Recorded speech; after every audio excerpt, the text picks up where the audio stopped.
चलिए, तो ये आज से अपन मॉडर्न हिस्ट्री स्टार्ट करेंगे। एंशियंट और मिडिवल अपनी हो गई थी, तो मॉडर्न हिस्ट्री में क्या क्या है पहले तो एक बार उसका सिलेबस समझना पड़ेगा। और अभी की जो क्लास है वो मोटे तौर पे मॉडर्न हिस्ट्री के सिलेबस के अनुसार ही अपनी चलने वाली है कि मॉडर्न हिस्ट्री के सिलेबस में हम क्या क्या पढ़ने वाले हैं। तो सबसे पहला इसमें प्रश्न आता है ना, पहला प्रश्न इसमें आता है, वो आता है कि आधुनिक भारत की शुरुआत हुई कब से। जो हम मॉडर्न हिस्ट्री की चर्चा कर रहे हैं, तो उस चर्चा का मूल विषय जो रहेगा अभी का, वो विषय क्या रहेगा कि इसकी शुरुआत कब हुई। आधुनिक भारत, प्राचीन भारत हमने पढ़ा, और प्राचीन भारत का एक हिस्सा मैं आपको पहले ही बता चुका हूं। हाँ क्या, हाँ मैं, हाँ स्टार्ट है शायद, वो तो चल रहा है, मैंने कर दिया, चल रहा है ना। हाँ, प्राचीन भारत, उसके बाद हमारा मध्यकालीन भारत, प्राचीन भारत और मध्यकालीन भारत, ये दोनों हमने पढ़े हैं अभी। तो आप लोग बताइए इसका क्या क्या था प्राचीन भारत के समय काल। प्राचीन भारत को मोटे तौर पे हमने कब से कब तक बांटा, प्राचीन भारत को कब से कब तक बांटा। 2300, 2300 मतलब ओके, ईसा पूर्व, ओके। हाँ, मोटे तौर पे प्राचीन भारत का जो विभाजन था, विभाजन को अगर हमने देखा तो उसको कई हिस्सों में पहले तो बांटा था, है ना। आगे ऐतिहासिक काल, है ना, फिर हमने उसको देखा था ऐतिहासिक काल, तो कई सारे हिस्सों में बांटा। मोटे तौर पे जो हमने पढ़ा, वो कहाँ से पढ़ाई उसकी स्टार्ट की थी जो एग्जाम के अनुकूल, वो 2350 ईसा पूर्व से, है ना। वो कहाँ से, 2350 ईसा पूर्व से हम कहाँ तक गए, 1192 ईस्वी के बीच के कालखंड को प्राचीन भारत के इतिहास के रूप में हमने देखा। एक यहाँ तक मध्यकालीन भारत जो हमने अभी खत्म किया, तो मध्यकालीन भारत के कालखंडों को आपने कहां से कहां तक जाना, तो मध्यकालीन भारत के कालखंडों को 1192 से लेके, है ना, हमने प्रारंभ किया था। अभी तक की जो हमारी क्लासेस यहाँ पे हुई, उन क्लासेस में हमने कहाँ पे देखा, तो सल्तनत काल और मुगल काल में औरंगजेब की मृत्यु पे आके हम खत्म हो गए थे, मतलब औरंगजेब की मृत्यु। तो औरंगजेब की मृत्यु को हम कहां तक जानते हैं, किस साल हुई थी औरंगजेब की मृत्यु, 1707 में, ठीक है। तो 1707 तक के कालखंड को यहां तक हम देख चुके हैं, है ना। इतना आपको क्लियर है। तो एक तो ये हिस्सा हुआ कि प्राचीन भारत और मध्यकालीन भारत। लेकिन अब बात जो आज करने वाले हैं वो हम आधुनिक भारत की करने वाले हैं कि आधुनिक भारत में कब से उसका समय माना जाए, है ना। आधुनिक भारत की शुरुआत कब से हुई, इस बात को पहला तो प्रश्न है कि पहले हमें पता होना चाहिए कि आधुनिक भारत की शुरुआत कब से हुई, बाकी सारी चीजें उसकी बाद में आएंगी। तो ये प्रश्न हमेशा इतिहासकारों के सामने एक चर्चा का वो रहता है कि भाई आधुनिक भारत की इतिहास, आधुनिक भारत के जो इतिहास हम पढ़ने वाले हैं वो आधुनिक भारत हुआ कब से प्रारंभ, तो वो आप बताइए। तो आप क्या सोचते हो, चूंकि अपन ने एंशिएंट हिस्ट्री पूरी पढ़ ली, मिडिवल हिस्ट्री पूरी पढ़ ली, तो आपको क्या लगता है कि आधुनिक भारत कब से प्रारंभ हुआ।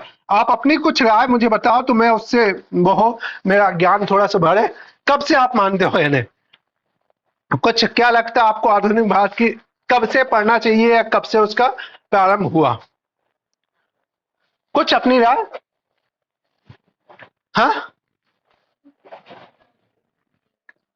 हाँ, बताइए बताइए, मतलब आप जो भी बताएंगे फिर मैं उसके अनुसार यहाँ पे, आधुनिक भारत की शुरुआत कब से हुई ये आप थोड़ा सा मुझे बताएं, तो फिर मैं उससे आगे बढ़ूं। क्या लगता है आपको। ब्रिटिश आगमन के साथ, एक इनका कहना है कि भारत में ब्रिटिश आगमन हुआ और ब्रिटिश आगमन के साथ भारत में आधुनिक भारत की शुरुआत हुई, इनका ये कहना था। ओके, मैं इससे कुछ हद तक सहमत हूं। और बताओ, और कुछ, और कुछ, मतलब सभी के पक्ष में जाएगा आज। केवल अभी का जो अपना आज की चर्चा है, ये चर्चा का ज्यादातर ऑब्जेक्टिव है कि एक सिलेबस को समझना कि आधुनिक भारत में पढ़ने क्या वाले हैं। जब अपन ने मध्यकालीन पढ़ा तो आपको दो हिस्से बता दिए, सल्तनत काल पढ़ लेंगे, मुगल काल पढ़ लेंगे, हमारा ज्यादातर हिस्से कवर हो जाएंगे। कुछ दक्षिण भारत के पढ़ लेंगे, कुछ भक्ति आंदोलन पढ़ लेंगे। लेकिन यहाँ पे समझना पड़ेगा कि हमें पढ़ना क्या है। तो पढ़ना क्या है उससे पहले समझना पड़ेगा कि शुरुआत कहाँ से हुई। तो इन्होंने बोला ब्रिटिश आगमन से शुरुआत मान सकते हैं। और कुछ बताओ। हाँ, मतलब ब्रिटिश इंडिया ईस्ट आगमन 1600 में ईस्ट इंडिया कंपनी स्थापित हुई, वहां से आप बोल रहे हैं कि भारत में आधुनिकता की शुरुआत हुई। और कुछ राय आपकी, है ना। अभी चूंकि आप लोगों ने बहुत ज्यादा पढ़ा नहीं है तो मैं बहुत ज्यादा एक्सपेक्ट भी नहीं कर रहा, लेकिन मोटे तौर पर कुछ ये कह सकते हैं इसमें कि औरंगजेब की मृत्यु हुई तो राजशाही कमजोर हुई, और वो राजशाही जब कमजोर हुई तो बहुत सारे छोटे छोटे राज्य बने, तो वो छोटे राज्य आधुनिकता का प्रतीक कहते थे। तो इस हिसाब से औरंगजेब की मृत्यु जो हुई वो 1707 में हुई, और उसके बाद से छोटे छोटे राज्य बने, और उन राज्यों में जो आधुनिकता आई वहां से कुछ लोग शुरुआत बता सकते हैं। तो एक ये भी मत होता है, कुछ लोगों का इसमें मत होता है कि यहाँ से शुरुआत नहीं हुई, ब्रिटिश आगमन से भारतीय व्यवस्था में कोई परिवर्तन नहीं आया था। ब्रिटिश ने जब भारत पे विजय प्रारंभ की और उस विजय से भारत में आधुनिकता की प्रारंभ हुई, वो पहली विजय जो थी बड़ी, वो सबसे पहले प्लासी की लड़ाई 1757 में लड़ी गई थी। तो कुछ लोग इसके संदर्भ में बोलते हैं, कुछ लोग बोलते हैं कि नहीं यार, प्लासी की लड़ाई जो थी वो तो केवल छद्म लड़ाई थी, प्लासी की लड़ाई से नहीं हुई, अपितु वास्तविक जीत जो बक्सर की युद्ध में अंग्रेजों ने जब भारत को जीता तो वहां से आधुनिकता की शुरुआत हुई, ये कुछ लोग कह सकते हैं। तो ये 4-5 विचार अपने पास आए। एक इन्होंने बोला कि भाई जो ब्रिटिश आगमन हुआ या ब्रिटिश ईस्ट इंडिया कंपनी की शुरुआत हुई सन 1600 में, वहां से आधुनिक भारत की शुरुआत हुई। कुछ बता सकते हैं कि औरंगजेब की मृत्यु 1707 में हुई, वहां से आधुनिक भारत की शुरुआत मानी जा सकती है। कुछ ये कहते हैं कि 1757 में प्लासी के युद्ध से आपके आधुनिक भारत की शुरुआत हुई, और कुछ बोल सकते हैं कि बक्सर का जो युद्ध था वहां से आधुनिक भारत की शुरुआत हुई। ये है, ये सारा अलग अलग इतिहासकार अपनी अलग अलग थ्योरी देते हैं। अब मैं इस पे बहुत ज्यादा डिटेल में जाता, इनके सबके पक्ष और विपक्ष में जाता, लेकिन चूंकि अब अपन टारगेटेड थोड़ा सा फिल्म्स ओरिएंटेड हो गए हैं, है ना। पहला जो था वो सारा मेंस के ओरिएंटेड पढ़ रहे थे, अब फिल्म्स ओरिएंटेड चल रहा है, तो हम इसकी पक्ष विपक्ष में नहीं जाएंगे, वो जब मेंस के समय पर पढ़ेंगे तो उसमें जाएंगे। लेकिन एक और नजरिया मैं यहाँ पे देना चाहता हूँ कि आधुनिक भारत की शुरुआत कब से हुई, तो उसका जो मेरा व्यक्तिगत नजरिया है उस नजरिए के हिसाब से, क्योंकि ये जो फॉर्मेट में पढ़ोगे वो फॉर्मेट में अपने हिसाब से एक डिजाइन किया है, तो उस फॉर्मेट के हिसाब से हम ये मानते हैं कि भाई आधुनिकता का भारत में बीजारोपण जब हुआ, जब जो विदेशी थे वो भारत में आने लगे, विदेश में पुनः जागरण हुआ, खासकर यूरोप में पुनः जागरण हुआ, उस पुनः जागरण के फलस्वरूप यूरोपीय लोग भारत में जो आने लगे और भारत में उनका जो आगमन हुआ, वहां से आधुनिकता की शुरुआत हुई। तो यूरोपीय आगमन भारत में जब हुआ, वहां से हम मान सकते हैं कि भारत में आधुनिकता की ओर बीजारोपण हुआ। तो यूरोपीय आगमन भारत में सबसे पहले कब हुआ? भारत में यूरोपीय व्यक्ति कोई जो आया, खासकर वो समुद्री मार्ग से, स्थल मार्ग से बहुत पहले भी आते रहे थे, समुद्री मार्ग से जो आया वो पहली बार 1498 में आया, और उस व्यक्ति का क्या नाम था? 1498 में जो आया वो वास्को डी गामा। तो वास्को डी गामा जब भारत में आया, और वास्को डी गामा अपने साथ व्यापारिक, वो एक प्रकार से क्या लाया? व्यापारिक हित लाया, भारत में व्यापार करना चाहा, तो उसके जो व्यापारिक थे उसके आधार पे आधुनिक भारत की शुरुआत को माना जा सकता है। इसके पीछे क्या तर्क है, उन तर्कों की अपन यहाँ पे चर्चा करेंगे। तो हम जो आधुनिक भारत को पढ़ेंगे, तो हम उसकी शुरुआत लगभग 1498 में वास्को डी गामा के भारत आगमन के साथ करेंगे, है ना। वास्को डी गामा भारत में आता है, भारत में आके वो क्या करता है ना, भारत में आके अपने व्यापार को बढ़ा रहा था, तो उसके साथ क्या क्या हुआ उसको हम पढ़ने का, समझने का प्रयास करेंगे। तो पहला तो मोटे तौर पर हम जब आधुनिक भारत की बात कर रहे हैं तो उसमें 1498 एक माइलस्टोन के रूप में सेट कर लिया, ठीक है, ये हमने यहाँ पे देखा। अब मोटे तौर पे आधुनिक भारत का इतिहास, तो मैंने बात करी आपसे कि आधुनिक भारत का इतिहास पढ़ेंगे, तो शुरुआत हम 1498 से कर देंगे, है ना। शुरुआत हम कहां से कर देंगे? 1498 से कर देंगे, और ये कहां तक आएगा? आधुनिक भारत मतलब 1947 तक पढ़ेंगे। तो इसको हम दो हिस्सों में बांट देते हैं। आधुनिक भारत में क्या हुआ, तो आधुनिक भारत के इतिहास 1498। अब ये 1498 में एक्चुअल में इनमें से खासकर पुर्तगाली आए, उन्होंने, पुर्तगालियों ने भारत में उतना ज्यादा इंपैक्ट नहीं डाला जितना इंपैक्ट किसने डाला? ब्रिटिशर्स ने डाला। इसलिए आपने जो बोला था कि ब्रिटिश ईस्ट इंडिया कंपनी जो स्थापित हुई, तो ब्रिटिश ईस्ट इंडिया कंपनी की स्थापना या भारत में उसके राज्य विस्तार से लेके 1947 तक का जो वास्तविक इतिहास है, इसको हमको देखना है। लेकिन उस देखने के चक्कर में कुछ हमको ब्रिटिश ईस्ट इंडिया कंपनी की स्थापना के पहले की घटनाएं भी देखना पड़ेगा, तो उनको समझने का प्रयास करेंगे। तो हमारा जो आधुनिक भारत के इतिहास में हम मान सकते हैं कि हम 1498 से 1947 तक की घटनाओं को पढ़ रहे हो। इसको अगर और डिटेलिंग में जाएंगे तो पाएंगे कि ये वास्तविक रूप में 1600 से लेकर 1947 तक के इतिहास की चर्चा कर रहे होंगे। ये बात हमने देखा। अब इस पूरे कालखंड को समझने की दृष्टि से, पूरे के पूरे जो कालखंड है उसको समझने की दृष्टि से दो हिस्सों में बांट देते हैं। आधुनिक भारत के इतिहास को दो हिस्सों में बांट देते हैं। एक कि एक हिस्सा वो जब वो जो विदेशी कंपनियां आई और विदेशी कंपनियों के द्वारा भारत को क्या बनाया गया, उपनिवेशवाद, मतलब भारत को क्या किया गया, भारत को अपने हितों के लिए यूज किया गया, तो वो जो कहलाया वो हिस्सा उपनिवेशवाद कहलाता है। उपनिवेशवाद का हिस्सा टेक्निकली तो 1757 से लेकर 1857 के बीच का माना जा सकता है, लेकिन मैं इसको सिंपलीफाई पढ़ने की दिशा में कितना कर देता हूं, या इसको 1600 से लेके ये 1857 तक का जो हिस्सा है, ये हिस्सा आपका क्या कहलाता है, उपनिवेशवाद कहलाता है। अर्थात इस समय पे क्या कर रहे थे, तो इस समय पे British east India company Bharat को एक उपनिवेश के रूप में स्थापित कर रही थी। बात समझ आई आपको? उपनिवेश मतलब एक दूसरे देश में किसी राष्ट्र के द्वारा दूसरे देश में जाके वहां के संसाधनों का प्रयोग करना क्या कहलाता, उपनिवेशवाद कहलाता है। वहीं पर दूसरी बात, जब यह उपनिवेशवाद के बारे में भारतीयों में जागृति आई तो उन्होंने क्या चाहा कि भाई अंग्रेज हमारा शोषण कर रहे हैं, इस शोषण से उन्होंने मुक्ति की, एक प्रकार से शोषण से क्या करने की, अपने आप को स्वतंत्रता पाने की एक भावना उत्पन्न हुई, वो क्या कहलाती है, राष्ट्रवाद कहलाती है। तो राष्ट्रवाद वाले हिस्से को 1857 से लेके 1947 तक के हिस्से में बांट देते हैं। ये इतना आप समझ पाए, है ना? अच्छा, इसको साथ में क्या करो कि इसको रफ तरीके से अपना बनाते चलो, है ना?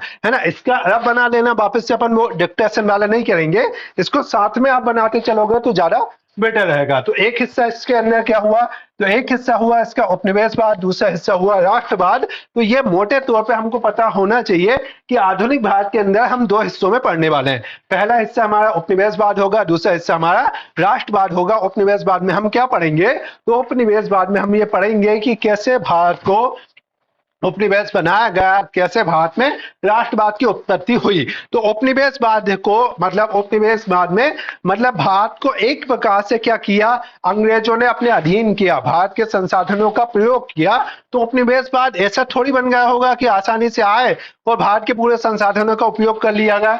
तो उपनिवेशवाद बनाने के पीछे इनके दो चरण माने जाते हैं। उपनिवेश कैसे बनाया गया, तो भारत को उपनिवेश दो प्रकार से बनाया गया। भारत को उपनिवेश कैसे बनाया गया, तो दो प्रकार से बनाया गया। पहले हमको वो पता होना चाहिए। देखो ये सारा जो है आज मतलब अपन जो चर्चा कर रहे हैं, ये केवल सिलेबस को डिकोड कर रहा है कि मॉडर्न हिस्ट्री के अंदर क्या क्या पढ़ेंगे। मॉडर्न हिस्ट्री के अंदर जो जो चीजें हम पढ़ेंगे केवल उसको डिकोड कर रहे हैं। तो हमारा दो हिस्सा है, एक है उपनिवेशवाद, दूसरा है राष्ट्रवाद। तो उपनिवेशवाद भारत को कैसे बनाया गया, तो भारत को उपनिवेश दो प्रकार से बनाया गया। भारत को उपनिवेश दो प्रकार से बनाया गया। वो दो प्रकार क्या थे, तो उनमें से एक आता है प्रतिस्पर्धा। उनमें से एक क्या आता है, उनमें से एक आता है प्रतिस्पर्धा, कि भारत को प्रतिस्पर्धा के माध्यम से प्रतिस्पर्धा हुई होगी, उस प्रतिस्पर्धा में कोई जीता होगा, उस प्रतिस्पर्धा में कोई जीता होगा, जो जीता होगा उसने भारत को क्या बनाया होगा, उपनिवेश बनाया होगा। वो बाय डिफॉल्ट हमको पता है।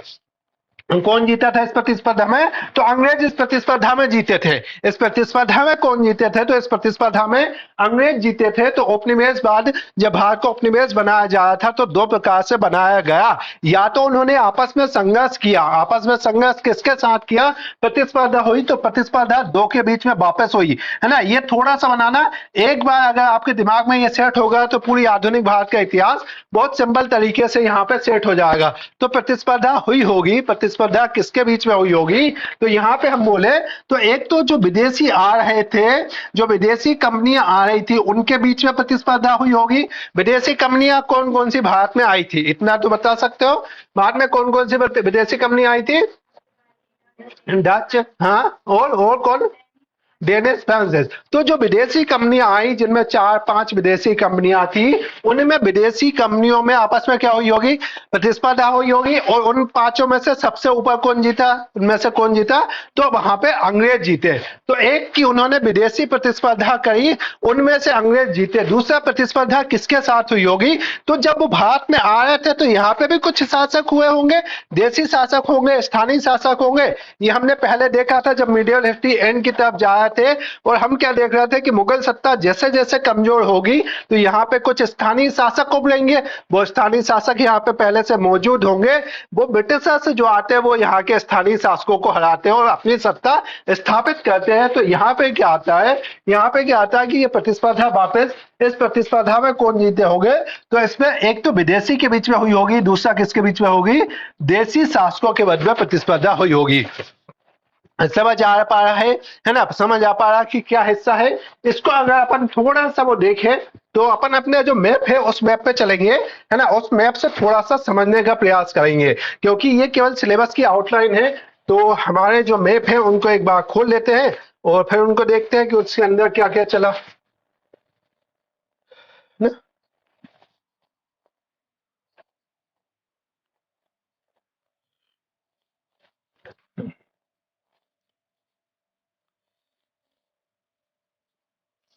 हम्म, तो अभी तक हमने कहां तक का मैप कंप्लीट किया था, जो इसमें मैप है। हम्म, ये किसका समय का मैप है? 1699 किसके समय का मैप है ये? औरंगजेब, पता है इतना तो औरंगजेब के समय पे आप क्या देख रहे हो, यहाँ पे मैप में अभी तक ज्यादातर फोकस हम जो करते थे वो बड़े एरिया पे करते थे। अब छोटे छोटे आप देखो, ये सिंबल देख रहे हैं, कुछ ब्रिटिशर्स का जो सिंबल है, फ्रांसिस का है, पुर्तगालियों का यहाँ पे सिंबल लिख रहा है। मतलब ये क्या है, तो ये देश के जो तटवर्ती इलाके हैं, तटीय इलाके हैं, इन्होंने तटीय इलाकों पर अपनी कुछ कुछ सत्ता स्थापित कर ली है। जो विदेशी आ रहे हैं, औरंगजेब का शासनकाल चल रहा है। दक्षिण में ज्यादातर जो राज्य है वो कैसे है, विकेंद्रीकृत राज्य, वो छोटे छोटे से राज्य। तो दक्षिण के ज्यादातर राज्य क्या है, विकेंद्रीकृत है। ज्यादातर हिस्से पे औरंगजेब है। औरंगजेब की मृत्यु कब हुई? 1760 में। औरंगजेब की मृत्यु के बाद ये थोड़ा सा अपन फास्ट फॉरवर्ड में आ गए, तो पूरे भारत में बहुत छोटे छोटे से राज्य बन गए। इन छोटे राज्यों में मुगल सत्ता एक सीमित क्षेत्र में सीमित हो गई, और दूसरी तरफ क्या था आपका, मराठा। दूसरी तरफ आपके कौन से थे, मराठे। लेकिन ये अभी भी इनकी सत्ता चल रही है 1724 तक। इन्होंने अपने साम्राज्य का उतना तेजी से प्रसार अभी नहीं किया। ये अपने छोटी सी कोठियों में, या जिनको फैक्ट्री बोलते हैं, उन फैक्ट्री तक सीमित है, उन फैक्ट्री तक सीमित है। लेकिन आप समय के साथ देखोगे तो अब इन्होंने क्या किया, अपने राज्यों का विस्तार करना प्रारंभ किया। अभी अप्रत्यक्ष नियंत्रण कर रहे हैं। अप्रत्यक्ष नियंत्रण, उनकी आपसी प्रतिस्पर्धा चल रही है। वो किसी राजा को सहयोग कर रहे हैं, वो राजा उनकी तरफ से युद्ध लड़ रहा है, उस युद्ध में वो पुर्तगालियों को हरा दे रहे हैं। तो पुर्तगालियों से बोल रहे हैं कि अब आप यहाँ से चले जाओ, अब तो केवल हम ही यहाँ पे रहेंगे। लेकिन इनका जो प्रत्यक्ष नियंत्रण है, वो जो बात मैंने आपसे पहले बताई थी, कब से मैंने बताया आपको, अभी, है ना, वो बात मैंने यहाँ पे बताई। तो वो आपको बताया कि भाई प्लासी की लड़ाई के बाद से इनका प्रत्यक्ष नियंत्रण चालू हो गया, प्लासी और बक्सर के बाद से। अब ये जो वाला जो एरिया दिख रहा है, ये एरिया किसका दिख रहा है, ब्रिटिशर्स का दिख रहा है। ये वाला एरिया भी किसका दिख रहा है, ब्रिटिशर्स का दिख रहा है। लेकिन ये बाकी एरिया में कौन है, अभी मराठा है और बहुत छोटी छोटी शक्तियां हैं। तो जो बात मैं पहले कर रहा था कि भारत में राज्य स्थापित करने के लिए उनको क्या करना पड़ा होगा, एक तो विदेशी शक्तियों को हराना पड़ा होगा, जिसमें पुर्तगाली थे, डच थे, डेनिश थे और फ्रांसिस थे। इन सबको किसने हराया, अंग्रेजों ने हराया। जब उनको हरा दिया तो उनका अगला काम क्या था, तो भारत की जो स्थानीय शासन व्यवस्था पर, जो भारत में छोटे छोटे राज्य थे, इन राज्यों को अपने अधीन लाना। उनमें एक तो मराठा बड़ी शक्ति थी, लेकिन मराठा के अलावा कई सारी और भी शक्तियां हुआ करती थी, उनको अपने अधीन लाने का प्रयास कर रहे। तो सबसे पहले शुरुआत कहां से की, बंगाल से की, और बंगाल के साथ ही साथ इन्होंने क्या कर दिया, अन्य राज्यों को जीता। तो अब आप यहाँ पर जो देखेंगे रेड कलर, तो ये इन राज्यों को जीत रहे हैं। और लगभग हम देखें तो 1800 के बाद से इनका एक्सपांशन तेजी से प्रारंभ हुआ, और 1857 आते आते भारत के ज्यादातर जो हिस्से थे वो ये क्या जीत चुके थे, भारत के ज्यादातर हिस्सों को इन्होंने जीत लिया। तो ये आपको दिख रहा मैप, तो ये ज्यादातर हिस्सों पर इनका क्या होगा, प्रत्यक्ष नियंत्रण स्थापित हुआ। तो समझ आया कि किस प्रकार से पहले विदेशियों को हराया, फिर देशी को हराया।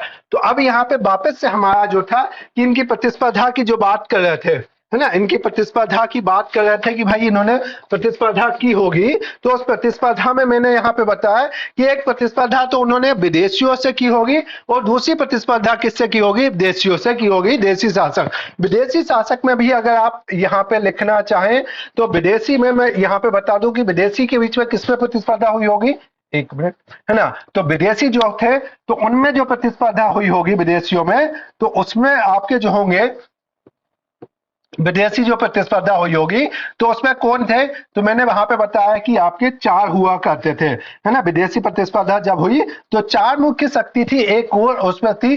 तो सबसे पहले कौन थे, पुर्तगाली थे, डच थे, है ना, ब्रिटिश हुआ करते थे, है ना। और उसके बाद आपका कौन हुआ करते थे, फ्रांसिस हुआ करते थे, है ना, फ्रांसिस हुआ करते थे। एक डेनिस भी हुआ करते थे, है ना, PDEF के नाम से अपन उसको जानते हैं, पुर्तगाली, डेनिस, इंग्लिश और फ्रांसिस हुआ करते थे, है ना। इंग्लिश हुआ, फ्रांसिस हुआ और फिर वहां पर डेनिस हुए। तो ये 4 शक्ति थी। इन चारों शक्तियों में, ये 5 शक्ति बोल दो, डच को भी शामिल कर लो। तो इस प्रतिस्पर्धा में सर्वोच्च रूप से कौन जीते, इस प्रतिस्पर्धा में सर्वोच्च रूप से इंग्लिश जीते, है ना। केवल अभी आउटलाइन के रूप में समझते जाओ, ये जैसे जैसे अपन डिटेल में बढ़ेंगे तो वहां पे आगे बढ़ जाएंगे। फिर देसी सत्ता में क्या हुआ करते थे, तो 3 प्रकार के राज्य हुआ करते थे।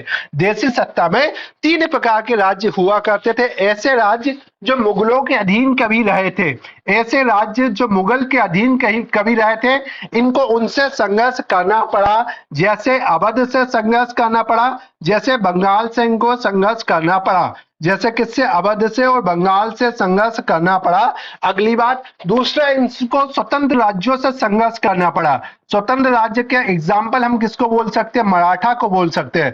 स्वतंत्र राज्य का वो किसको बोल सकते हैं, मराठा को। और तीसरा, इनको विद्रोही राज्यों से भी संघर्ष करना पड़ा। विद्रोही राज्य में आप राजपूत मान सकते हो। तो इन सबको हरा के सबसे ऊपर कौन जीते, इन सबको हराकर अंग्रेज सर्वोच्च रूप से जीते। ये मैं केवल रफ सिलेबस बता रहा हूं इसलिए क्योंकि मुझे पता है इसके अंदर डिटेल आप नहीं जानते तो थोड़ा सा कंफ्यूजन होगा। लेकिन अभी आप समझ लो कि जो आंतरिक लड़ाई किसके बीच में हुई थी। यहाँ पे अगर मैं पूरा लिख ही देता हूं ना, आप नोट कर रहे हो तो उसको लिख लो। सबसे पहले इन्होंने पुर्तगालियों को हराया होगा, डचों को हराया होगा, डेनिस को हराया होगा और फ्रांस वासियों को हराया होगा। और इनको सबको हराने के बाद सर्वोच्च सत्ता किसकी स्थापित हुई होगी, अंग्रेजों की। सर्वोच्च सत्ता किसकी स्थापित हुई होगी, अंग्रेजों की। देसी शासकों में भी मुगल के उत्तराधिकारी थे अवध या बंगाल। स्वतंत्र हुआ करते थे मराठा, विद्रोह वाले में आते थे राजपूत। मराठा स्वतंत्र में भी रख सकते हैं, विद्रोही में भी रख सकते हैं, ठीक है। तो इन सबको हरा के सर्वोच्च सत्ता किसकी स्थापित हुई, तो सर्वोच्च सत्ता जो स्थापित हुई वो अंग्रेज की स्थापित हुई। एक बात, ठीक है। तो इतना समझ आ रहा है आपको। मतलब ये वाला जो मैप है, ये वाले मैप को मैंने यहाँ पे इनलार्ज किया। विदेशी के नीचे क्या लिखना और देसी के नीचे क्या लिखना, इसको इनलार्ज किया। समझ आ गया। अब इसके बाद अपन देखें कि केवल भारत को जीतने के लिए प्रतिस्पर्धा काम में नहीं आई। केवल भारत को जीतने के लिए प्रतिस्पर्धा काम नहीं आई, अपितु भारत को जीतने के लिए उन्होंने कुछ रणनीतियां भी अपनाई, उन्होंने कुछ नीतियां भी अपनाई। उन नीतियों से भी भारत को अप्रत्यक्ष तरीके से लूटा या अप्रत्यक्ष तरीके से उन्होंने अपना उपनिवेश बनाया। तो उपनिवेश बनाने में एक तो रीजन था, वहां पे प्रतिस्पर्धा हुई, उस प्रतिस्पर्धा में ब्रिटिश सबसे ऊपर जीते। लेकिन दूसरी बात क्या थी कि इन्होंने कुछ नीतियां भी अपनाई, उन नीतियों से भी भारत को क्या हुआ, जीते। तो वो नीतियां कैसी थी, तो वो नीतियां, इन्होंने कुछ आर्थिक नीतियों से भारत को उपनिवेश बनाया। इन्होंने भारत को क्या किया, कुछ आर्थिक नीतियों से उपनिवेश बनाया और भारत को कुछ अगर हम देखें तो भारत को कुछ राजनीतिक नीतियों से उपनिवेश बनाया। कैसे बनाया, तो कुछ आर्थिक नीतियों से और भारत को कुछ राजनीतिक नीतियों से उपनिवेश बनाया। तो ये आर्थिक नीतियां और राजनीतिक नीतियां क्या थी उसको मैं बताऊं। तो देखिए, आर्थिक नीतियां क्या कर रहे थे, तो भारत में किसी भी राजा के लिए सबसे महत्वपूर्ण क्या होता है, अपनी पूरी की व्यवस्था चलाने के लिए सबसे महत्वपूर्ण जरूरत होती है धन। तो भारत के धन को लूटा अपनी आर्थिक नीतियों के माध्यम से। और कई प्रकार की आर्थिक नीतियां हुआ करती थी। सामान्यतः वो जो नीतियां होती थी वो आर्थिक भू राजस्व की नीतियां। तो हम क्या पढ़ेंगे यहाँ पे कि इनके द्वारा कौन कौन सी भू राजस्व नीतियां अपनाई गई, जिसमें आपकी कौन सी थी, जिसमें आपकी रैयतवाड़ी हुआ करती है, जिसमें उनकी रैयतवाड़ी व्यवस्था होती थी। रैयतवाड़ी के बाद अगर हम देखें तो महालवाड़ी व्यवस्था, है ना, जमींदारी व्यवस्था, ये सब उनकी क्या थी, आर्थिक नीतियों से भारत को जीता। तो जो आर्थिक नीति लिखा उसके नीचे आप ये बना देंगे, आर्थिक नीति के नीचे ये वाला टेम्पलेट आप फिट कर देंगे। उसके बाद अगर हम देखेंगे तो उन्होंने भारत को कई सारे राजनीतिक नीतियों के माध्यम से भी भारत को जीता। राजनीतिक नीतियां अर्थात पहले राजाओं को अपनी तरफ मिला लो, अपनी तरफ मिला लो, बाद में उनको क्या कर दो, उनको अपने राज्य के अधीन कर लो। तो अपनी तरफ मिलाने के लिए उन्होंने कई सारी राजनीतिक नीतियां अपनाई, जिनमें था सहायक संधि, जिनमें आपका क्या था, सहायक संधि था। या फिर उन्होंने कैसे जीता भारत को, तो व्यपगत का सिद्धांत, है ना, व्यपगत का सिद्धांत उसके अंदर आएगा। व्यवगत का सिद्धांत है, तो इनके माध्यम से इन्होंने भारत को जीतने का प्रयास किया। सर्दी बहुत ज्यादा हो गई है इसलिए तो राजनीतिक नीतियों में सहायक संधि और व्यवगत के सिद्धांत के माध्यम से भारत को जीता। बात समझ आ रही है आपको कि भारत को कैसे जीता? वो हिस्से में अपन गए थे तो बोला कि भारत में दो प्रकार से जीता। एक, भारत को प्रतिस्पर्धा के माध्यम से जीता। दूसरा मैंने क्या बताया, भारत को नीतियों के माध्यम से जीता। प्रतिस्पर्धा किसके बीच में हुई? पुर्तगाल के बीच में, डच के बीच में, डेनिश के बीच में, फ्रांसिस के बीच में, और इन सब में की प्रतिस्पर्धा अंग्रेज से। सबसे ऊपर कौन हुए? अंग्रेज।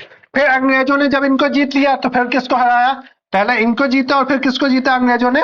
इनको, जो मुगलों से अधीन थे, जो स्वतंत्र राज्य थे या जो विद्रोही प्रकार के राज्य थे, उनको जीता और भारत में अपनी सर्वोच्चता स्थापित की। लेकिन जब प्रतिस्पर्धा करने के साथ ही साथ वो अपनी कुछ नीतियां ऐसी चला रहे थे कि भारत का ज्यादा से ज्यादा क्या कर सके? शोषण कर सके। वो आर्थिक नीतियां और राजनीतिक नीतियों दोनों के माध्यम से भारत का शोषण कर रहे थे। ये बात अपन ने देखा। समझ में आया आपको? ठीक है, ठीक है। व्यवगत का सिद्धांत है ये, है ना, डिक्लाइन ऑफ लेफ्ट के नाम से अपन उसको जानते हैं सबको। अच्छा, इसमें क्या है? इसमें हम पढ़ने का पैटर्न यही होगा। पहले हम पुर्तगाल को पढ़ेंगे, फिर डच को पढ़ेंगे, फिर डेनिश को पढ़ेंगे, फिर फ्रांसिस को पढ़ेंगे, फिर अंग्रेज को पढ़ेंगे। फिर किसको पढ़ेंगे कि मुगलों के अधीन राज्य कौन थे, स्वतंत्र राज्य कौन थे, विद्रोही राज्य कौन थे, और फिर इनकी नीतियों को पढ़ेंगे। ये हमारा सिलेबस पे जिस हिसाब से आगे बढ़ते जाएंगे वो चीजें देख रहे हैं। तो इतनी चीजें क्लियर हुई आपको यहां तक? अब इसके बाद हमने क्या देखा था? तो एक तो ये पूरा हिस्सा क्या कहलाता है आपका? उपनिवेशवाद। ये हिस्सा क्या कहलाता? उपनिवेशवाद। अब जब भारत के लोग उपनिवेश बन गए, है ना, भारत के लोग उपनिवेश बन गए और उनका लगातार शोषण हो रहा है, तो उनको ये बात पता तो चलना चाहिए कि भाई हमारा शोषण हो रहा है। कोई बताएगा कि आपका शोषण हो रहा है?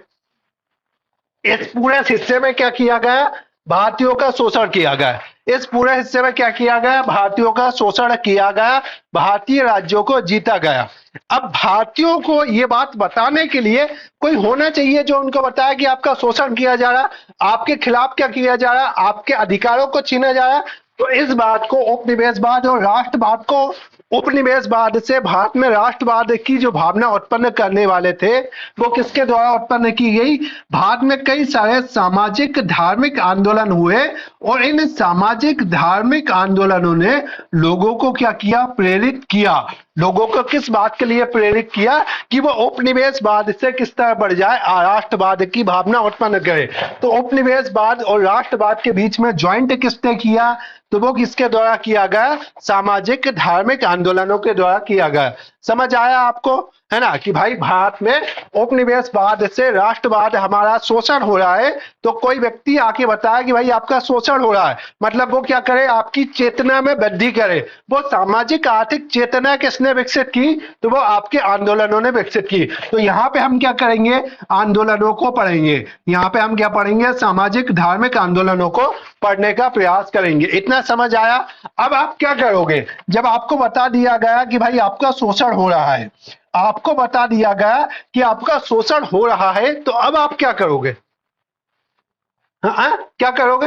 जो अभी आपने बोला विद्रोह। जब आप कोई भी आपका शोषण हो रहा है, आपको पता चल गया, है ना, पता चल गया, तो फिर आप क्या करोगे? विद्रोह। तो राष्ट्रवाद की जो नींव पड़ी वो इन विद्रोहों से राष्ट्रवाद की क्या पड़ी? नींव पड़ी, है ना, आपकी क्या पड़ी? नींव पड़ी। बात समझ आया? तो अगली बात क्या हुआ? आपने विद्रोह किया। अब विद्रोह में बार बार आप असफल हो गए, तो फिर क्या करोगे? विद्रोह में आप बार बार असफल हो गए तो फिर क्या करोगे? हाँ? लागू करने की तो आपके पास वो नहीं है। नीतियां कैसे लागू करोगे? अभी लागू करने की तो शक्ति आपके पास नहीं है। मतलब आप एक सही ट्रैक पे हो। षड्यंत्र करिए हम षड्यंत्र करिए इन्होंने जो बात बोली, हम शक्ति बढ़ाएंगे। शक्ति बढ़ाने के लिए क्या करेंगे? संगठित होंगे। तो हम क्या बनाएंगे? संस्थाएं बनाएंगे। बात समझ आया आपको कि हम क्या कर बनाएंगे? संस्थाएं बनाएंगे। हमने क्या बनाया? अपनी संस्थाएं बनाई। जब बहुत सारी संस्थाएं बन जाएंगी तो कोई एक मजबूत संस्था बनाएंगे, क्योंकि अलग अलग लोगों की तो बात सुन नहीं रहे हैं। तो कोई एक मजबूत संस्था बनाएंगे। वो एक संस्था कौन सी बनाएंगे? हम कांग्रेस बनाएंगे। बात समझ आया? है ना, तो फिर हमारा कांग्रेस की तरफ हमारी राष्ट्रवाद बढ़ जाएगा। लेकिन कांग्रेस के साथ ही साथ एक और काम हम करेंगे कि जब कांग्रेस की बात भी नहीं मानेंगे तो हम फिर उग्रवाद को अपनाएंगे, है ना। तो फिर वहां पे क्या आ जाता है आपका उग्रवाद, है ना, जिसको अपन किस नाम से जानते हैं, है ना, क्रांतिकारी राष्ट्रवाद के नाम से जानते हैं। बात समझ आया आपको? तो अगला हिस्सा राष्ट्रवाद में हम कैसे आगे बढ़ेंगे, तो राष्ट्रवाद में हम विद्रोह करेंगे, संस्थाएं बनाएंगे, कांग्रेस की स्थापना होगी, और जब कांग्रेस से भी बात नहीं बनेगी तो फिर हम किसको अपनाएंगे, उग्रवाद को अपनाएंगे। तो इतना आप अभी रफ तरीके से पढ़ो, क्योंकि पहले हम इस हिस्से को पढ़ेंगे और फिर हम इस हिस्से को पढ़ेंगे, ठीक है। तो इसको बना लिया आपने, ये वाली टेबल, इसको नीचे लिख लीजिए कि हमने 1857 से लेकर 1947 के बीच में जो चीजें हुई थी वो यही चीजें हुई कि हम पहले विद्रोह किया, वो विद्रोह के बाद संस्थाएं बनाई, फिर हमने कांग्रेस की स्थापना की, और फिर हमने क्या किया, उग्रवाद वाले रास्ते पे गए। तो इसको मैं एक बार अब पूरी तरह से आप समझने का प्रयास कीजिए आधुनिक भारत को, है ना। एक बार मैं इसको पूरा हटा रहा हूं, बन गया सभी का, है ना। अब हम इसको हटा रहे हैं, तो इसको हटा रहे, तो अब आप समझिए, है ना, सारी चीजों को समझेंगे कि भारत को उपनिवेशवाद कैसे बनाया गया। तो भारत को उपनिवेश बनाया गया प्रतिस्पर्धा में जीत के, भारत को उपनिवेश बनाया गया प्रतिस्पर्धा में जीत के। यह प्रतिस्पर्धा देशी और विदेशी शासकों के मध्य हुई, है ना, मतलब कुछ विदेशी आए, व्यापारी थे विदेशी और देशी थे, उनके मध्य प्रतिस्पर्धा हुई। उस प्रतिस्पर्धा में क्या किया गया, भारत को जीता गया। इस बात से आप सहमत हैं? दूसरा, भारत को उपनिवेशवाद किसके आधार पर बनाया गया, कुछ नीतियों के आधार पर बनाया गया। भारत को कैसे बनाया गया, तो कुछ राजनीतिक नीतियों और कुछ आर्थिक नीतियों के आधार पर भारत को उपनिवेश बना लिया गया, है ना। कुछ आर्थिक नीतियों और कुछ राजनीतिक नीतियों के आधार पर भारत को उपनिवेश बना लिया गया। अब ये उपनिवेशवाद और राष्ट्रवाद के बीच में किसी को एक प्रकार से क्या देना पड़ेगा, संदेश देना पड़ेगा कि भाई आपका शोषण हो रहा।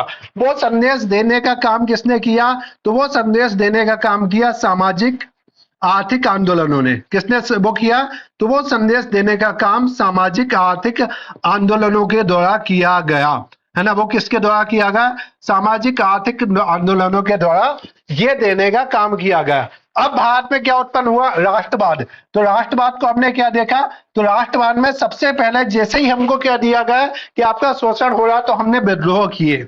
हमने क्या किए, विद्रोह किए, और ये विद्रोह अलग अलग स्तर पे हुए।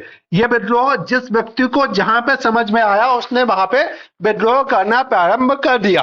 जिस व्यक्ति को जहां पे समझ आया उसने वहां पे विद्रोह करना प्रारंभ कर दिया। आदिवासियों को समझ आया कि भाई ये हमारी धार्मिक नीतियों में हस्तक्षेप कर रहे हैं, तो आदिवासियों ने अपने स्तर पे विद्रोह करना प्रारंभ कर दिया। विद्रोह में आप नीचे क्या लिखेंगे, विद्रोह कहां पे हुए, तो आदिवासियों को समझ में आया कि भाई हमारा शोषण हो रहा है, तो आदिवासियों ने अपना विद्रोह करना प्रारंभ कर दिया। कृषकों को समझ में आया कि हमारा विद्रोह हो रहा है, तो किसानों ने अपना विद्रोह करना, या किसानों ने क्या कर दिया, अपने आंदोलन चालू कर दिया।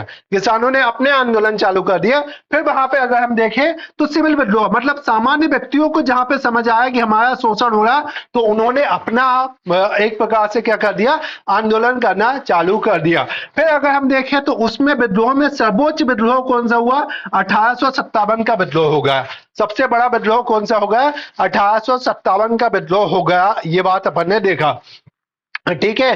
तो ये आपको समझ में आया कि राष्ट्रवाद की पहली नींव जो पड़ी वो किससे पड़ी, अलग अलग विद्रोह से। पहले छोटे छोटे विद्रोह हुए और वो विद्रोह संगठित रूप से बड़े विद्रोह के रूप में 1857 में सामने आया। अब उसके बाद हमने क्या पढ़ा, तो विद्रोह जब हुआ और विद्रोह जब फेल हुए तो सब लोग क्या होने लगे, संगठन बनाने लगे। और वो संगठन बनाने को हम क्या बोलते हैं, संस्थाएं। कि इन लोगों ने अलग अलग संस्थाएं बनाई, है ना। इन लोगों ने अलग अलग संस्थाएं बनाई, अपने अपने स्तर पे छोटी छोटी संस्थाएं, है ना। कुछ बिहार में बनाई, कुछ महाराष्ट्र में बनाई, कुछ बंगाल में बनाई, कुछ पंजाब में बनाई। तो ये अलग अलग संस्थाएं अलग अलग स्तर पे बनाई गई। लेकिन उनको लगा कि यार हम सब अलग तरीके से लड़ रहे हैं, तो कोई हमारी संगठित बातों को अंग्रेजों तक नहीं पहुंचा रहा। तो फिर जो संस्था बनी वो सबसे प्रमुख कांग्रेस संस्था बनती है। फिर कौन सी संस्था बनी, कांग्रेस संस्था बनी, है ना। तो फिर हमारा क्या बना, कांग्रेस। कांग्रेस जब आगे बढ़ी तो कांग्रेस ने अपने कई सारे चरणों में, पहले कांग्रेस ने क्या किया, तो पहले कांग्रेस ने सोचा कि भाई आप क्या करो, है ना। पहले कांग्रेस ने सोचा कि हम केवल उनसे बात करके देखते हैं, हमारी बातों को मान जाए। तो जब बात करके उन्होंने देखा तो उसको क्या बोला गया, उदारवाद। जब बात करके इन्होंने देखा तो उसको क्या बोला गया, उदारवाद, है ना, कांग्रेस ने बातचीत के माध्यम से हल निकालने का प्रयास किया। लेकिन कांग्रेस ने जब बातचीत से हल नहीं निकला तो वहां पर क्या उत्पन्न हुआ, वहां पर क्या उत्पन्न हुआ, उग्रवाद, है ना। कांग्रेस ने बोला कि नहीं, अब हम भी अंग्रेजों के साथ उग्र तरीके से संघर्ष करेंगे, तो वो उत्पन्न क्या हुआ, उग्रवाद। और उसके बाद भी बात नहीं बनी तो फिर वहां पे एक नेतृत्वकर्ता आते हैं जो अद्वितीय नेतृत्वकर्ता के रूप में वो कहलाते हैं, वो गांधी जी। तो वहां पे अगला कौन सा आता है, उग्रवाद, उदारवाद, और फिर वहां पे क्या आया, गांधीवाद, अर्थात गांधी जी के नेतृत्व में पूरा का पूरा कांग्रेस का आंदोलन चला। तो ये हिस्सा क्या कहलाया, उदारवाद, उग्रवाद और गांधीवाद। हम इसको 3 चरणों में देखते हैं कांग्रेस के हिस्से को कि कांग्रेस ने क्या क्या काम किया। उसके बाद हमारा चौथा चरण क्या था कि जब कांग्रेस से डिस्कस नहीं निकल रहा था, इसके आगे इसको बढ़ाएंगे कि जब कांग्रेस से कोई बात नहीं हो रही थी तो कुछ युवा संगठित हुए और उन्होंने क्या किया, क्रांति की नींव उठी। तो वहां पे क्या आया आपका, क्रांतिकारी राष्ट्रवाद। यहाँ पे क्या आया आपका, क्रांतिकारी राष्ट्रवाद हमारा सामने आता है। और इन्होंने अपने हिसाब से देश को आजादी दिलाने का प्रयास किया। इन्होंने क्या किया, अपने हिसाब से देश को आजादी दिलाने का प्रयास किया। तो अगला हिस्सा कांग्रेस के बाद कौन सा आया, क्रांतिकारी राष्ट्रवाद। समझ आया आपको कि हमें क्या क्या टॉपिक पढ़ना है। तो अब यहां से हमारे टॉपिक चालू होंगे। मतलब ये मैंने सिलेबस को आपको बताया कि सिलेबस आधुनिक भारत का इतिहास, अगर आप इसको पढ़ लोगे तो कोई भी कभी भी डाउट नहीं उत्पन्न होगा, है ना। कभी डाउट नहीं उत्पन्न होगा कि आपको क्या पढ़ना है। आपको एक सिस्टमेटिक अप्रोच पड़ जाएगी, आपको पता चल जाएगा कि भाई आधुनिक भारत के इतिहास में पहले उपनिवेशवाद पढ़ेंगे, फिर राष्ट्रवाद पढ़ेंगे। उपनिवेशवाद में हम प्रतिस्पर्धा को देखेंगे, उसमें विदेशी और देशी प्रतिस्पर्धा, और उसके बाद फिर हम नीतियों को देखने का प्रयास करेंगे। फिर हम राष्ट्रवाद को देखेंगे कि राष्ट्रवाद कैसे आगे बढ़ा। इसके साथ ही साथ सामाजिक आर्थिक आंदोलनों को भी देखेंगे। तो अब हमारी जो क्लास शुरू होगी, मतलब जो क्लास होगी, तो उसमें सबसे पहले हम यहाँ से पढ़ना चालू करेंगे। पहले ये पढ़ेंगे, फिर ये पढ़ेंगे, और फिर आगे हुए बढ़ते जाएंगे। तो सबसे पहले हम प्रतिस्पर्धा पढ़ेंगे, और प्रतिस्पर्धा किसके बीच में पढ़ेंगे, विदेशियों के बीच में प्रतिस्पर्धा पढ़ेंगे, है ना। कि भाई प्रतिस्पर्धा किसके बीच में हुई, तो जो शक्तियां थी, विदेशी शक्तियां, उनके मध्य प्रतिस्पर्धा हुई। तो ये विदेशी शक्तियां भारत आई क्यों, है ना, भारत आने की क्या जरूरत पड़ी, उन सारी चीजों को देखेंगे। तो अब आप अपना पहला हिस्सा यहां से हम स्टार्ट करते हैं। तो हम क्या स्टार्ट करेंगे, प्रतिस्पर्धा। वो प्रतिस्पर्धा में जो है, तो प्रतिस्पर्धा में कौन सी प्रतिस्पर्धा, विदेशी प्रतिस्पर्धा, मतलब पुर्तगाल, डच, डेनिश, फ्रांस और अंग्रेज को हम पढ़ेंगे। तो आज इनमें से पहले टॉपिक के रूप में हम किसको लेते हैं, पुर्तगाल को लेते हैं, है ना। पहले टॉपिक के रूप में पुर्तगाल को लेते हैं। पुर्तगाल को लेने से पहले जनरल ऑब्जर्वेशन की बातें करते हैं, उसके बाद फिर हम आगे चलेंगे। तो सबसे पहले हमारा यहाँ पे जो टॉपिक आता है वो क्या आता है, पुर्तगाल, है ना। यहाँ पे क्या आएगी, पुर्तगाल, और पुर्तगाली जो कंपनी थी, है ना, पुर्तगाली ईस्ट इंडिया कंपनी थी, उसके संदर्भ में समझेंगे भारत क्यों आई, भारत में आगे क्या काम किया, भारत में किस प्रकार से अपने साम्राज्य का विस्तार किया, उसको एक एक करके देखेंगे। तो सबसे पहले इसको समझने से पहले एक रफ आउटलाइन हम समझते हैं और उसमें देखने का प्रयास करते हैं कि भाई ये विदेशी जो कंपनियां थी, ये विदेशी कंपनियां भारत आ क्यों रही थी, है ना। विदेशी कंपनियां हमने देखा कि पुर्तगाल भी आए, डच भी आए, अंग्रेज भी आए, फ्रांसिस भी आए। तो ये भारत आ क्यों रहे थे, पहले एक रफ तरीके से समझने का प्रयास करते हैं, फिर पुर्तगाल से उसकी बात स्टार्ट करेंगे। तो देखिए, क्या भारत का व्यापार विश्व के साथ होता था पहले से, प्राचीन काल में हो रहा था या नहीं, प्राचीन काल में हो रहा था, है ना, प्राचीन काल में हो रहा था। उसके बाद मध्यकाल में हो रहा था या नहीं, है ना। यह व्यापार मुख्य रूप से कहां से होता था, अगर मैं बोलूं प्राचीन काल में व्यापार कहां से होता था, मुख्य, हाँ, मध्य एशिया या रेशम मार्ग से हमारा मुख्य व्यापार होता था। जो चाइना वाला कॉरिडोर था वो एक इधर से आता था, एक ये हिस्सा था, और यहां से होकर हमारा व्यापार होता था। ये सिल्क रूट जिसको अपन बोलते हैं, कनिष्क ने बनाया था ना, आपका कौन सा रूट बनाया था, कनिष्क के द्वारा रेशम मार्ग बनाया था, और कनिष्क के काल में भारत भी रेशम मार्ग से जुड़ गया था। तो भारत का व्यापार जो था वो इस हिस्से से होता था, वो कुछ यहाँ से भी जाता था। और समय के साथ जब समुद्र के आसपास तटीय इलाकों में, है ना, जब भारत में अरब आने लगे, तो अरबों के आगमन के साथ भारत में जो व्यापार था वो तटीय इलाकों से होने लगा, मतलब इस इलाकों से भी व्यापार होता था। ये बीच वाला तटीय इलाका है, तो इस बीच वाले इलाके से समुद्र के रास्ते से व्यापार करना आसान था। तो ये यहाँ से जाते थे और यहाँ से जाते हुए ये व्यापार यूरोप के साथ हो रहा था। भारत का व्यापार किसके साथ हो रहा था? यूरोप के साथ हो रहा था। व्यापार हमेशा से किस मार्ग से होता था? ये भी मार्ग था एक, और यहाँ से यहाँ हो जाते थे, पहले इटली जाते थे और इटली से फिर यूरोप के अन्य क्षेत्रों में, अन्य देशों में जाते थे। ठीक है, ये समझ आ रहा है आपको? यहाँ पे देख पा रहे हो, है ना? तो भारत का व्यापार का ज्यादातर जो रास्ता था वो इस रास्ते से व्यापार हो रहा था। और ये मैं आपको बता रहा हूं, अभी तक का जो हिस्सा है वो लगभग 1000 ईस्वी के बाद 1100 ईस्वी, 1200 ईस्वी, 1300 ईस्वी पहले जो था वो इस मार्ग से होता था। बाद में व्यापार इस मार्ग से होने लगा जो मैंने आपको अभी बताया। इस व्यापार के साथ दो तीन चीजें थी, इस व्यापार के साथ दो तीन चीजें थी कि जो आपका है ना, ये पूरा जो व्यापार है, इस व्यापार का सर्वाधिक लाभ जो होता था वो यहाँ पे एक देश है जिसको क्या बोलते हैं, आज की भाषा में अपन इटली बोलते हैं, है ना, जिसको अपन क्या बोलते हैं, इटली। तो यूरोप में कोई भी माल जाना होता था तो वो पूर्वी यूरोप में स्थित इटली देश से होके जाता था, पूर्वी यूरोप में स्थित इटली देश से होके जाता था। सारे व्यापार पे नियंत्रण कौन करता था? इटली करता था, एक बात। दूसरा, यहाँ पे जो होता था वो यहाँ से भी जाता था, और यहाँ पे उस समय पे जो साम्राज्य हुआ करता था, तो यहाँ के साम्राज्य जो था वो लगभग 1453 में कुस्तुतुनिया, यहाँ पे कुस्तुतुनिया राजधानी थी, उसका पतन होता, और इस हिस्से पर 1453 के आसपास, है ना, इस हिस्से पर अगर इसमें देखें तो 1453 के आसपास हम देखेंगे तो यहाँ पे क्या हुआ, इस वाले हिस्से पर किसका अधिकार होगा? तो यहाँ पे तुर्कों का अधिकार होगा।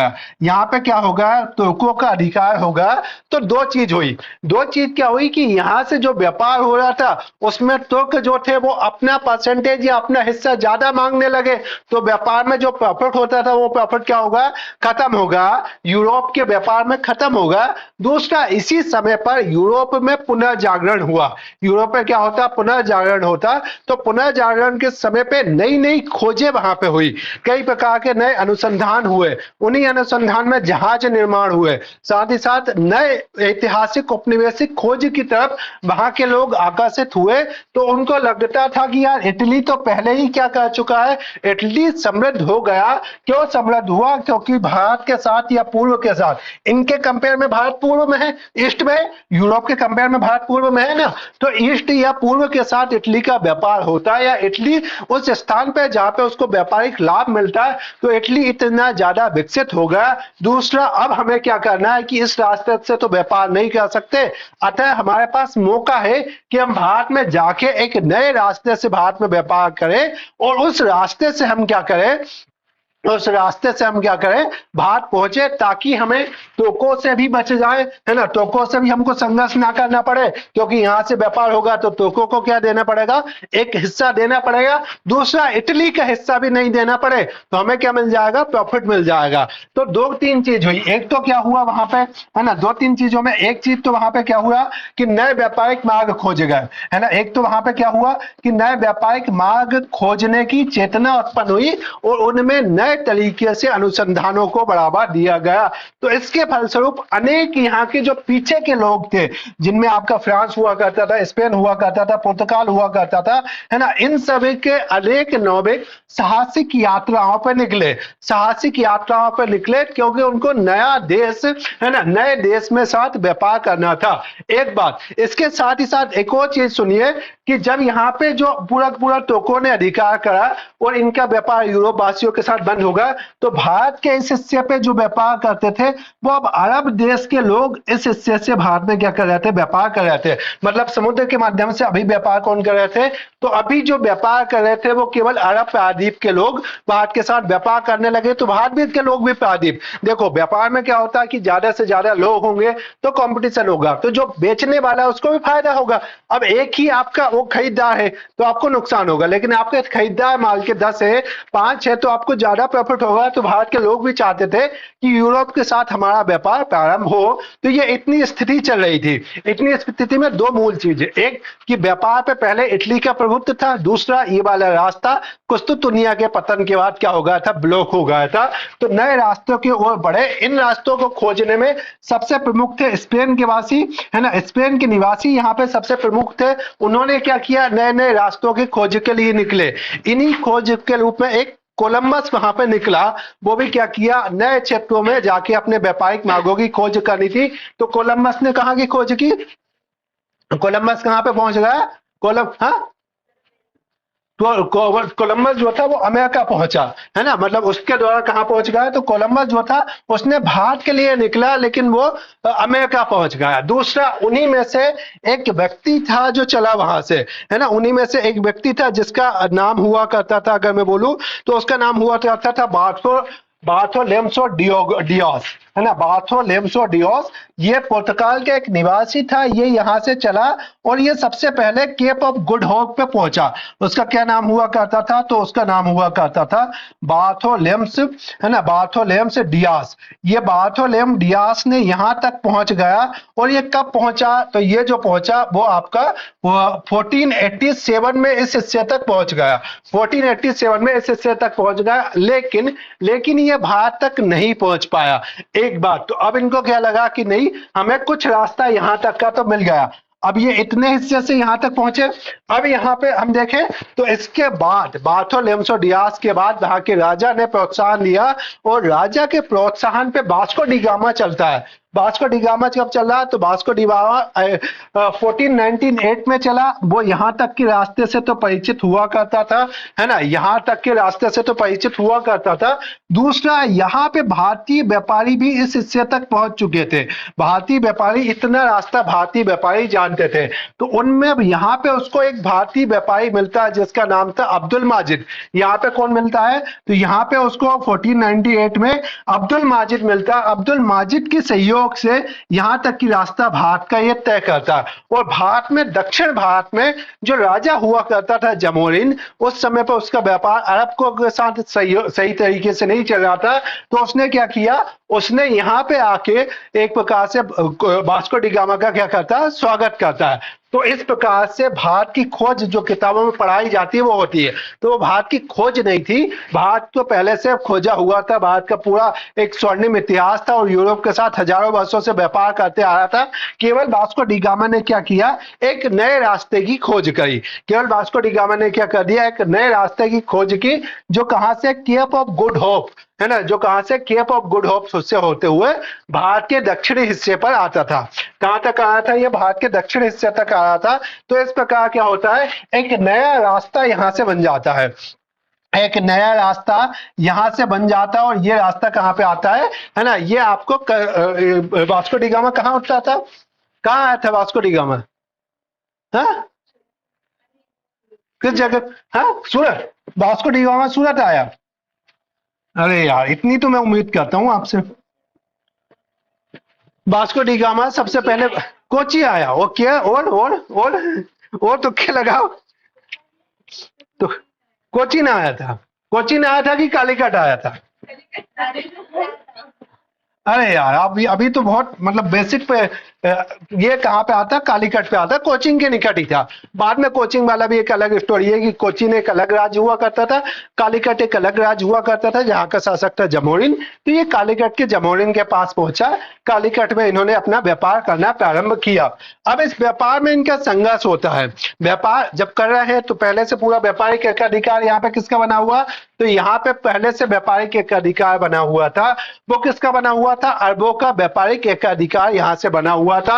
अब अरबों को लगता है कि हमारा व्यापारिक एकाधिकार खत्म होने वाला है।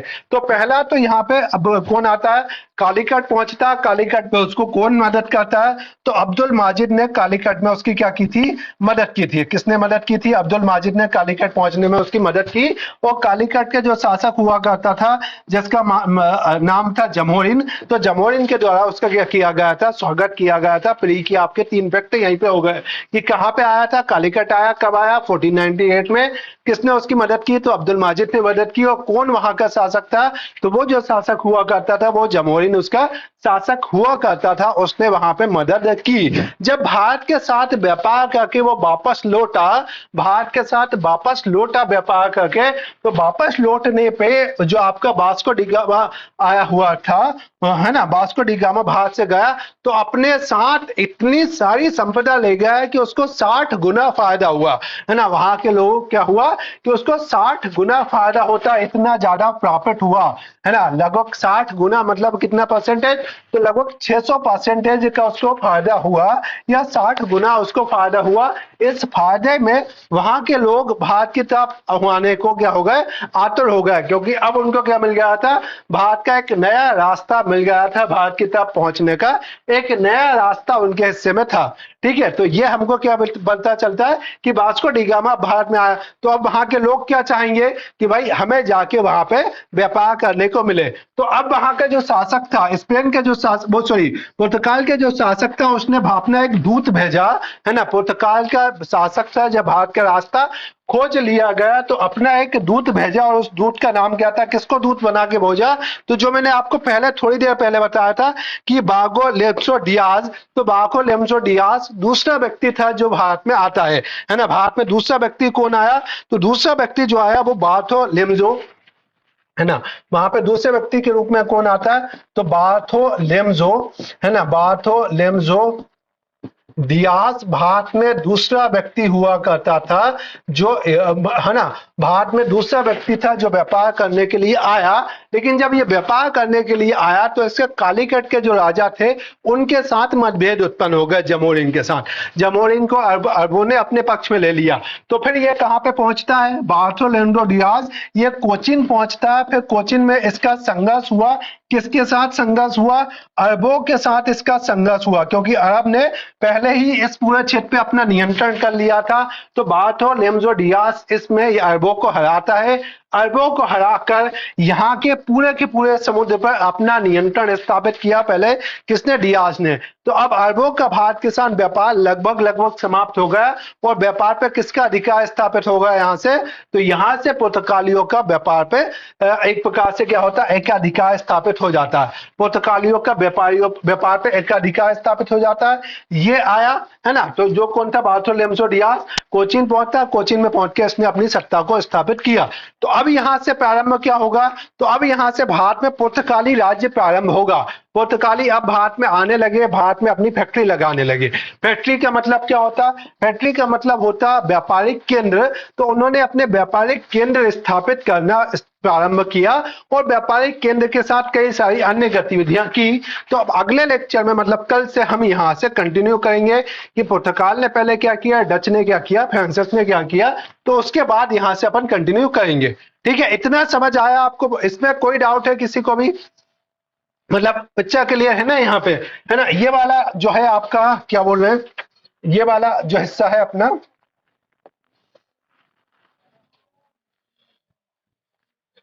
इसका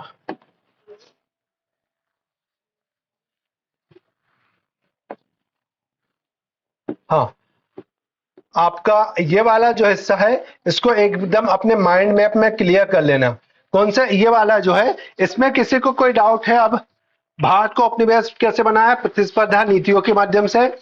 प्रेरणा किसने दी, तो सामाजिक आर्थिक आंदोलनों ने प्रेरणा दी। राष्ट्रवाद कैसे उत्पन्न हुआ, तो राष्ट्रवाद में विद्रोह संस्थाएं। उसके बाद अगर हम देखते हैं तो कांग्रेस और क्रांतिकारी राष्ट्रवाद, 4 हिस्से होंगे। इसको एक बार क्लियर कर लिया तो फिर कोई भी आपको कंफ्यूजन उत्पन्न नहीं होगा। हाँ बेटा, क्या है डाउट, हाँ। अच्छा, उपनिवेशवाद, उपनिवेशवाद का मतलब होता है ना, एक होता है, चलो इसको थोड़ा सा समझते हैं। उपनिवेशवाद को,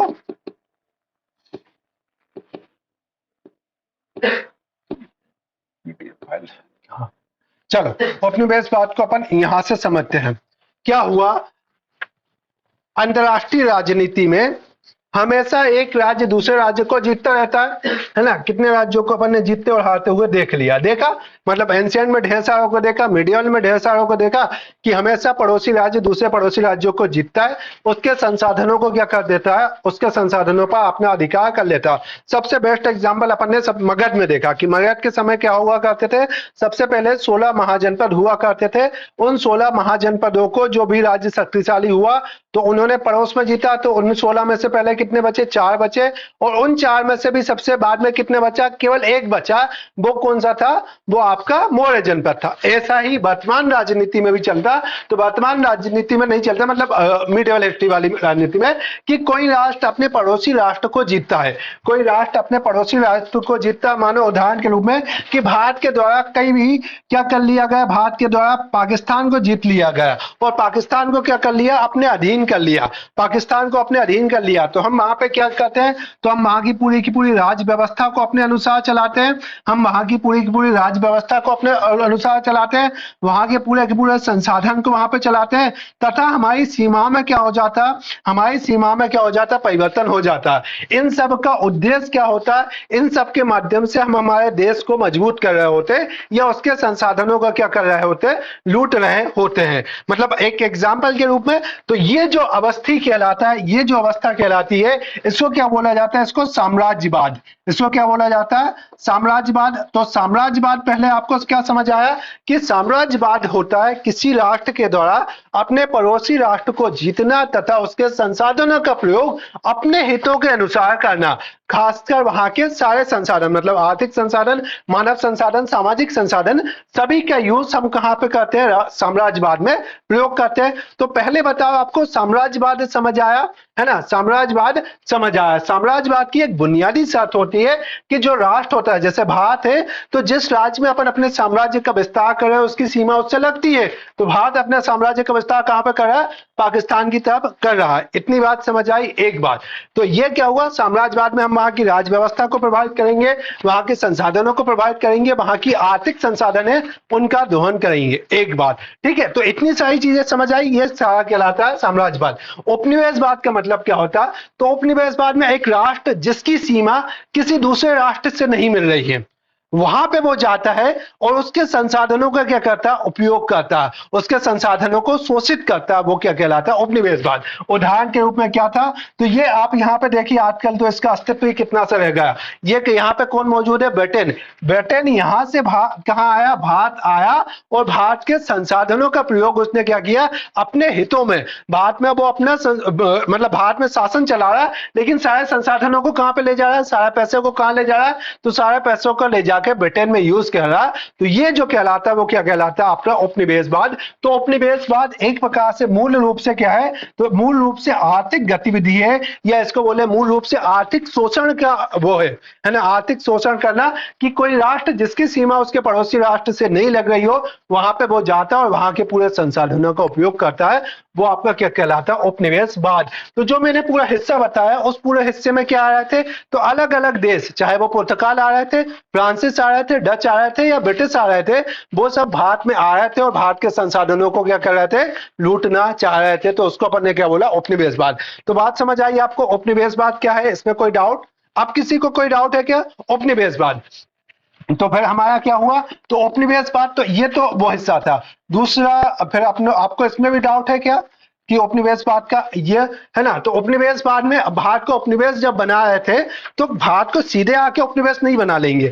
भारत में जो एग्जिस्टिंग शक्तियां हैं, जो एग्जिस्टिंग व्यवस्था है, उनको क्या करना पड़ेगा? लूटना पड़ेगा। तो उनमें उनका संघर्ष हुआ, वो चाहे विदेशी के साथ हुआ या देशी के साथ, या कुछ नीतियां भी उन्होंने बताई जिनसे इसको क्या बनाया गया? उपनिवेश बनाया गया। ठीक है, समझ आया?